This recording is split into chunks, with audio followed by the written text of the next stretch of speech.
ઘણા મિત્રોને ખબર નહીં હોય કે પંચાયતને લાગતું નાણાં પંચ વર્તમાનમાં કયું ચાલી રહ્યું છે. તો 2021-22 થી 2025-26 સુધી 15મું નાણાં પંચ ચાલી રહ્યું છે. ભારતના બંધારણના 73માં એમેન્ડમેન્ટ અનુરૂપ એટલે કે સુધારા અનુરૂપ 15મા નાણાં પંચે આગામી 5 વર્ષ માટે એટલે કે 2021-22 થી 2025-26 સુધી ભારત સરકારે ગ્રામીણ સ્થાનિક સંસ્થાઓને એટલે કે રૂરલ લોકલ બોડીઝને 15મા નાણાં પંચનું અનુદાન આપવા માટે ભલામણ કરી છે. જેમાં 2021-22 થી 2025-26 સુધી ભારત સરકારે ગ્રામીણ સ્થાનિક સંસ્થાઓને 2,36,808 કરોડનું અનુદાન 15મા નાણાં પંચ દ્વારા આપવામાં આવેલું છે.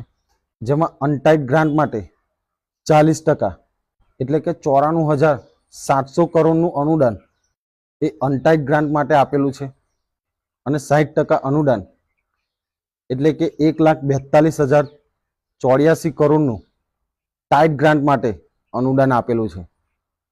જેમાં પણ ગુજરાત રાજ્યને 15મા નાણાં પંચમાં 2021-22 થી 2025-26 સુધીને 4,300 કરોડનું અનટાઈડ ગ્રાન્ટ માટે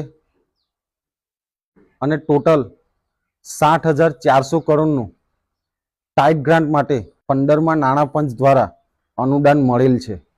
મિત્રો, ટાઈડ ગ્રાન્ટનો ઉપયોગ પાયાની સુવિધા માટે એટલે કે પીવાના પાણી, સ્વચ્છતા માટે તેનો ઉપયોગ કરવામાં આવે છે અને અનટાઈડ ગ્રાન્ટનો ઉપયોગ ભારત સરકારની 11મી અનુસૂચિ પ્રમાણે પગાર અને સ્થાપના ખર્ચ સિવાય પંચાયતના 29 વિષયો પર તેનો ઉપયોગ કરવામાં આવે છે. આ 29 વિષયો કયા છે તેના ઘણા દિવસો પહેલા મેં એક વિડીયો મૂકેલો છે, જેની લિંક હું કેપ્શનમાં પણ મૂકીશ, ત્યાંથી તમે સરળતાથી જોઈ શકો છો.